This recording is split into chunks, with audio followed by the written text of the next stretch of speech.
Welcome to CHI Week 5 and the Beyond Belief class. Today we're focusing on repetition. Pages 465 to 466 of Ricoeur's Religion, Atheism, and Faith. Last week we discussed resignation in connection with faith and nihilism. Resignation was the step that opens up the possibility of the infinite, especially when one is asked to give up everything meaningful to one's world. That's how we can conceive of the infinite, when the totality of our world seems to be at risk of being lost. I suggested that this form of resignation erupts in the anger of nihilism, which admits to the absence of a God that we can connect, or a God that's capable of connecting fact and value in the creation of meaning. So that's ultimately what nihilism resigns itself to losing, the infinity of God, and it suspends that resignation in a state of anger. We detoured through Kierkegaard, whose Fear and Trembling argues that resignation is the step that precedes faith. But whereas resignation becomes lost in the world of the infinite, faith requires a further movement back to the finite, concrete world. And what I argued is that Ricoeur, once again following Heidegger, argued was that the act of consent to a participation in language provides humans with a consolation that's stripped of self-absorption. And so that act of consent is that positive movement that allows a reconnection back with the concrete world. So that was last week, just to bring us back up to speed. This week we're looking at the structure of repetition and what it can mean for the possibility of a tragic faith that allows for obedience and consolation purged of our narcissistic wishes, and also requires of us an act of consent to face the dangers and traumas of a world without a guarantee of personalized protection.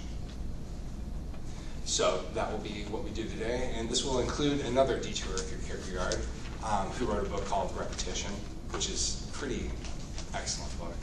I'd highly recommend it. And it comes bound from Princeton with Fear and Trembling. So if you like the one, you like the other, you can purchase both with one fell swoop. Okay, Ricoeur. Today's lesson begins on page 465 of the essay, where Ricoeur wishes to take another step closer to determining how logos provides consolation. And again, last week we talked about how the event of words being spoken allows for a gathering that isn't ocular-centric, right? It's not centered on what I can see as the center of a range of motion or a range of sight, right? The consolation is in being gathered and therefore participating within a whole. And because humans are speaking beings, and part of the meaning of our being is to speak, Ricoeur's point is that being gathered and knowing of one's participation in this way provides us with that sense of consolation. Ricoeur wants to develop this point. So he goes back to Heidegger, who claims that logos functions as an equivalent to physis. Physis is generally translated as nature. Is where we get physics, like it's that kind of basic word. Physis for the pre-Socratic thinkers. Physis, I mean, nature is a pretty decent rendering of physis from the Greek. It refers to an innate growth that operates beyond cultural traditions and laws. It has its own internal logic of growing, and that's what determines it. So that's the first thing that Ricoeur does, is he says that these two are kind of an equivalent, or this is the human side and this is the more general side. Step 2. Ricoeur uses Heidegger to argue that physis is more than simply not culture, right? Instead of just a nature-culture divide, what Ricoeur wants to do is say that physis has a positive nuance of surpassing. There's something about physis, or the kind of growth involved in physis, that's surpassing in its nature. So it's not more primitive than logos. It has that overcoming element within it. Ricoeur then returns to Job and argues that, quote, in the revelation of the book of Job, we find an expression of that which surpasses in the experience of being joined to that which surpasses. This experience is not the result of a physical, spiritual, or mystical process. It is something that occurs only within the clarity of saying. That which surpasses still participates in that which is. It just offers more. Okay? So you have that element of surpassing that's involved, but that surpassing is continuous with this motion of participation. Does that make sense? You can't surpass something that you're not also participating with it. So it's not like a bad reality TV series where all the characters are different the next season. It's just the same basic fun. There's still participation, it just gets bigger. For Ricoeur, that's the gift of language. Step 3, language. Ricoeur says, quote, "The power to gather things together by means of languages does not originally belong to man as a speaking subject. Gathering and revealing belong first of all to that which surpasses and predominates. The power of saying is not something we appropriate, but that which appropriates us."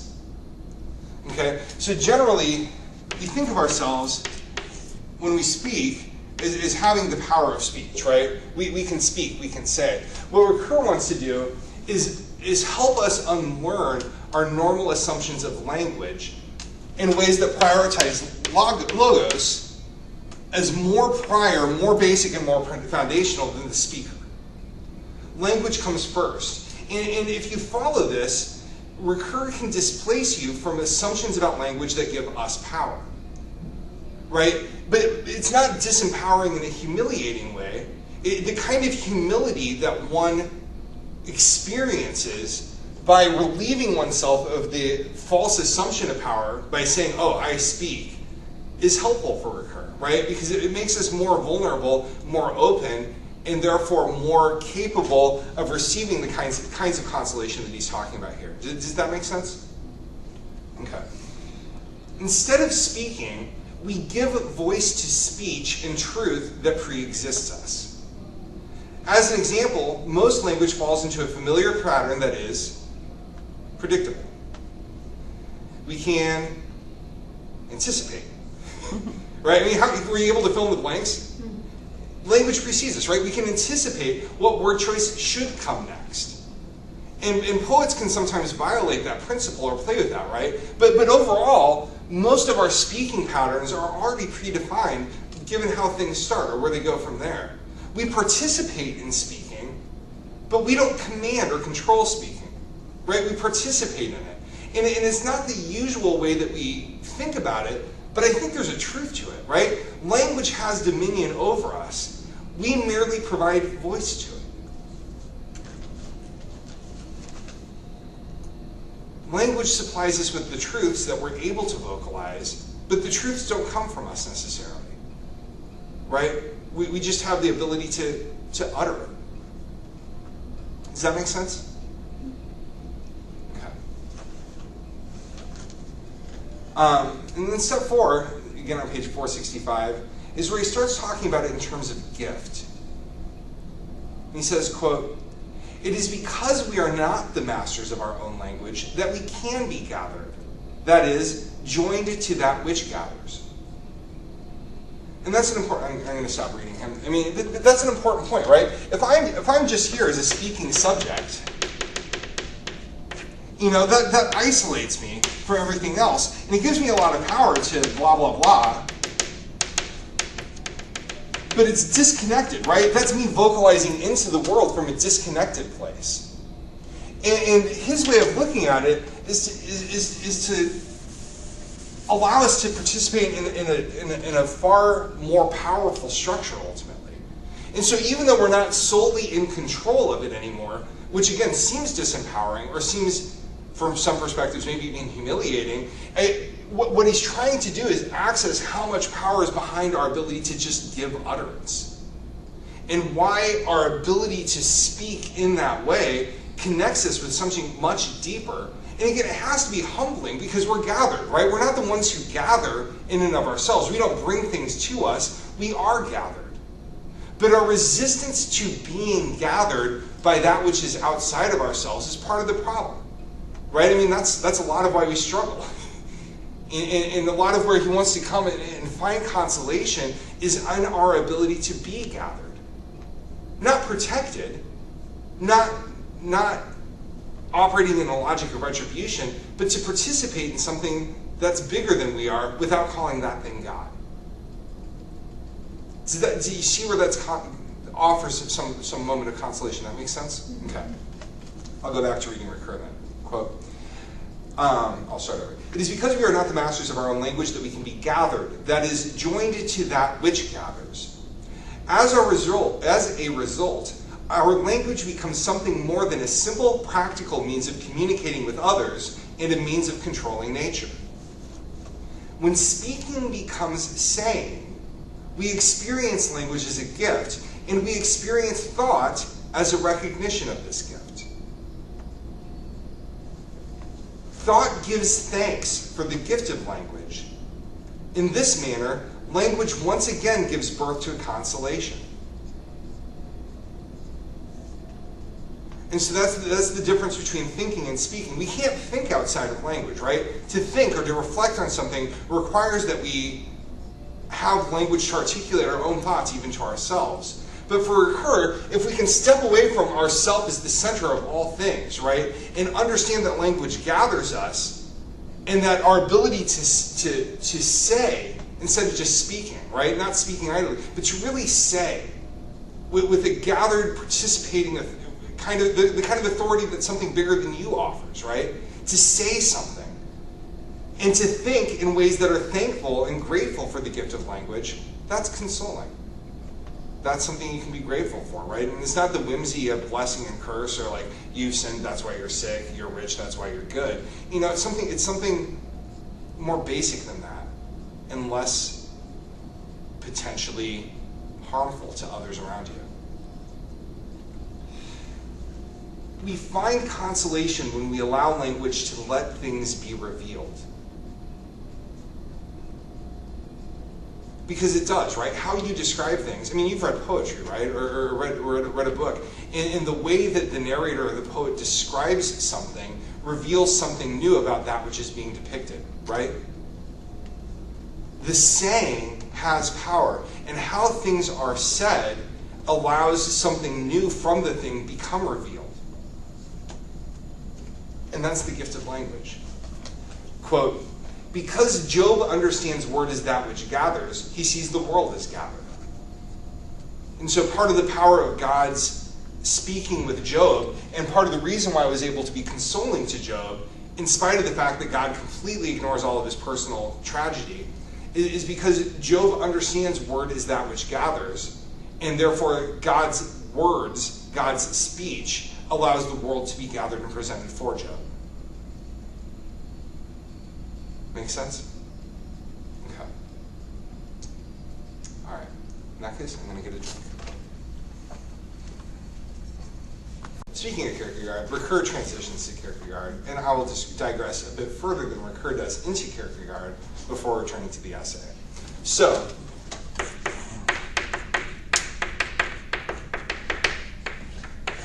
in his book Repetition, Kierkegaard writes, quote, repetition and recollection are the same movement, except in opposite directions. For what is recollected has been is repeated backwards, whereas genuine repetition is recollected forward.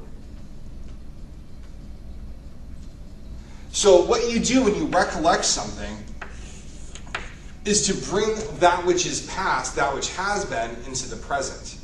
And what Kierkegaard wants to say about repetition is that it's the same movement in opposite directions. What you're doing is recollecting forward as opposed to reminiscing backwards.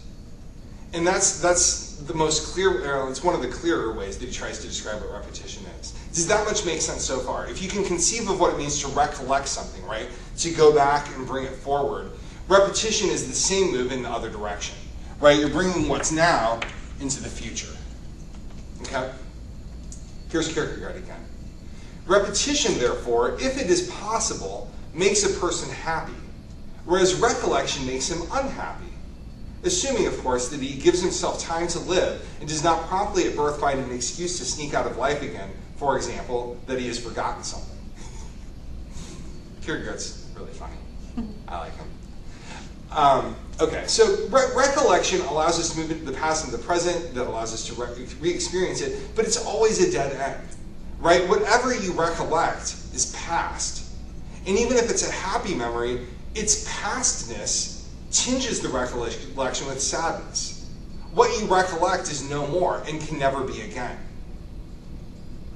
Repetition, what you recollect forward, allows an orientation into uncharted possibilities that are therefore conjoined with hope. Now, the whole book of Repetition is a thought experiment by a guy who wants to see if he can go to Berlin again. And it's, mixed up with a whole bunch of love and like trying to find a relationship and seeing if he can go to Berlin a second time. It's hilarious. And it's really interesting and moving and funny. But that's another story for another time. Kierkegaard does offer 4 examples of repetition at one point in the text, although only the last one seems to function as a meaningful repetition. So he gives these 4 illustrations of repetitions, the first 3 of which are meaningless.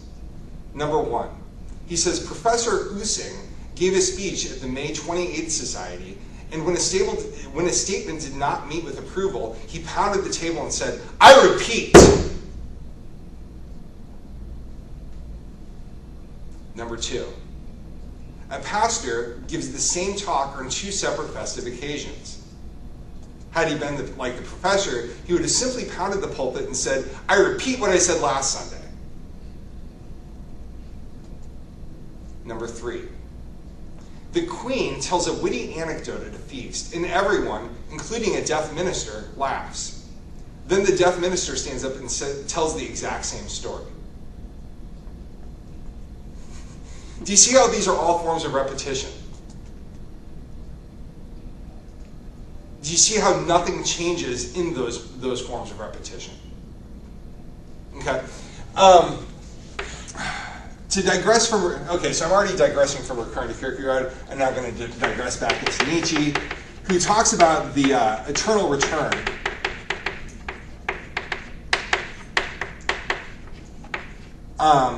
In both Zarathustra and the Gay Science. And the concept of the eternal return is what he calls the heaviest burden. And a demon comes, in Zarathustra's case, to Zarathustra and says, imagine if you had to live your whole life again, making every choice exactly as you've already made it. If you've lived inauthentically, there's nothing more horrifying than that. For who would ever want to go through life knowing exactly how many mistakes they would make and have to face those mistakes over and over and over again? Yeah, the grimace is appropriate. I'm grimacing inside. You just can't see it because of the beard. Right? But, I mean, the point of it isn't to despair over what you've done, but it's to live in a way that you don't have regrets, right? That you can will yourself to make those choices and say yes to your life over and over and over again. And that's the heaviest burden. But the kind of repetition of the eternal return is that same kind of meaningless repetition of the professor or the pastor, right? It just happens again and again and again, and nothing changes about it. And its unchangingness just makes it's just empty, right? There's nothing more that's added. There's nothing more that's gained. So here's Kierkegaard. I'll go back to Kierkegaard now. Here's Kierkegaard's 4th example of repetition.